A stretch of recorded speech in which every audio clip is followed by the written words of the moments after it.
So this is the Hexagon, as I mentioned. And when you start it, you start from the center with these because they're interlocking. And it looks like a flower. That's how you start the basic one. So it's just a center and 1, 2, 3, 4, 5, 6 around, and then you just keep adding rows. And that's the basic one. I'll do the basic in the diamond, and then I'll show you some variations. So I have my fabric, my base that came in the diamond teaching red kit, and I'm going to make the hexagon. So I'll start with the center penny. You start your rugs in the center. I have the iron line, so you start there. And I have the dark one there. So my next color would be this one, but I'm going to just put a dark center in it and see how that looks. It's probably not going to look good. And you just keep adding your pennies.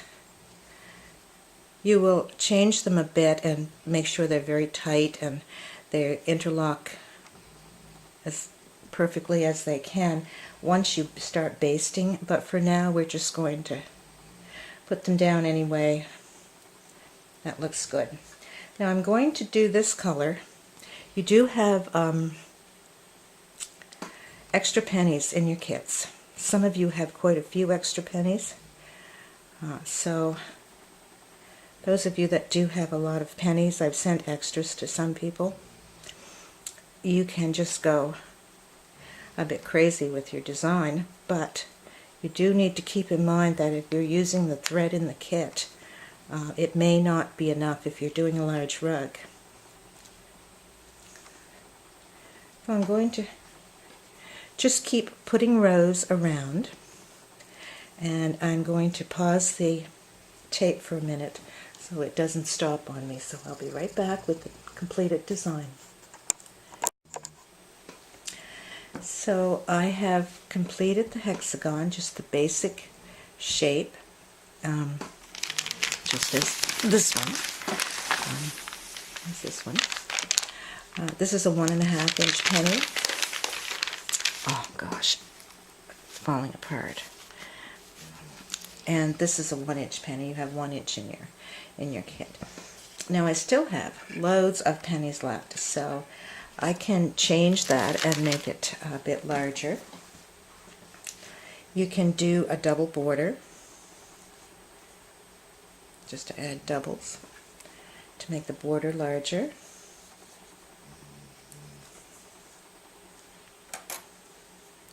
And I would go around. You can change the colors. I could take this out, and I probably have enough to put the rust in.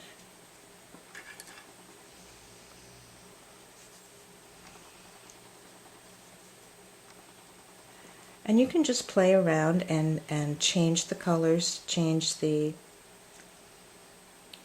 shapes and things like that. The one thing that you should do once you have a layout, you should use the 10-foot rule, and that means the 10-foot rule is, I'm not going to do the edge all around. The 10-foot rule is what you see from your eyes to where you are working on it here. It's very different than when the rug is finished and where it's intended to go. So you do your layout, you get up and you go about 10 feet away, and then you look at it. And that is how it will look when you have it in your room finished. When someone comes in the room, they'll see that look rather than the close-up, and sometimes it's very different. Now what happens in the 10-foot rule is once you look at your rug, whatever your eye goes to first, it's probably going to be this, that one. That's what you should change, or you should do something about. With this one, the onion dye that I'm going to do will tone it down enough, so I'm going to leave that. And some of you have your kits that you won't need to use the onion dye. Some have quite a bit of a contrast like I do. So when we do the onion dye, then I'll go into that part. But do your layout 10 feet away, have a look.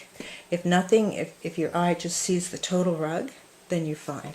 If it automatically sees one color, then that's the color you should maybe change or tone down.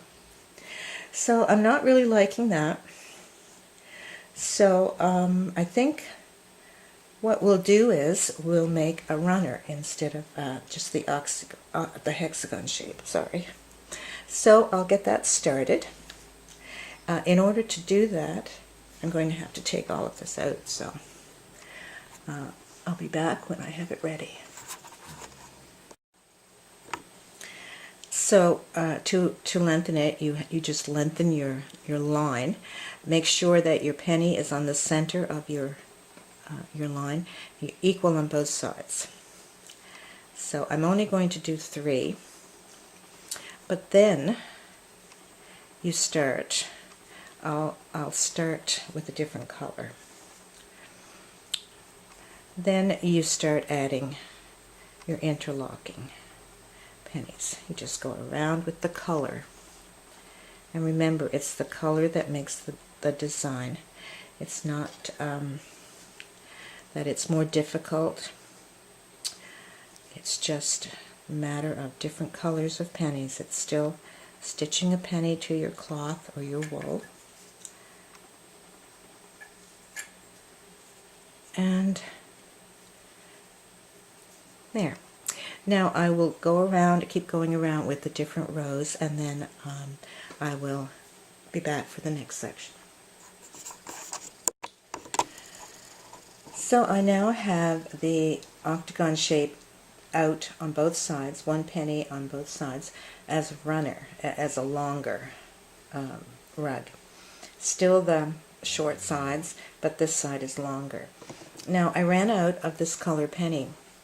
So what I'm going to do is I'm going to get a little creative here and change the layout a bit, because I have lots of dark pennies.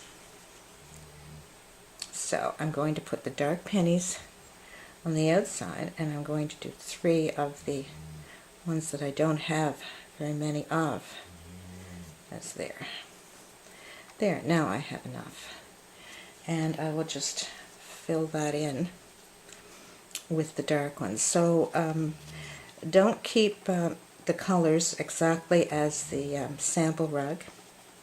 Change them around, see what you like, and remember to always check with the 10-foot rule. The other thing I wanted to mention is some of your pennies are a different color on one side than they are on the other, so you can check that out too. That changes a little bit. So that is the hexagon, but it's lengthened, one on each side to make a runner. And if you have enough pennies, you can just go straight out and have a very long runner. Now there's another way to lengthen the hexagon shape, and that's what I'll show you next.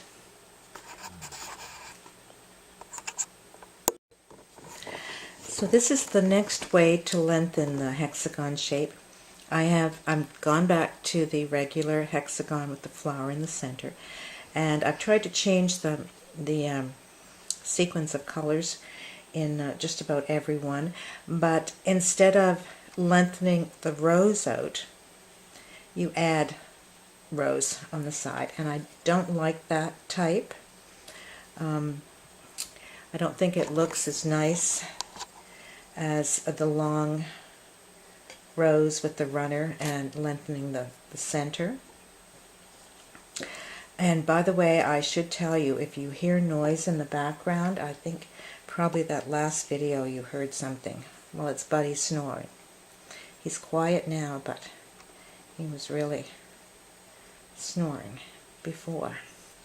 So then you just fill in the rows, and you're not going to have enough to do both sides. So you would just do a few colors, and you just keep going like this for the length that you want. As I said, I don't like this layout. I'm only going to do this much.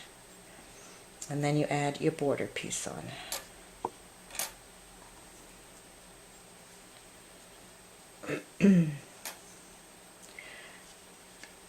So you would normally do this if you had your own pennies or was a kid.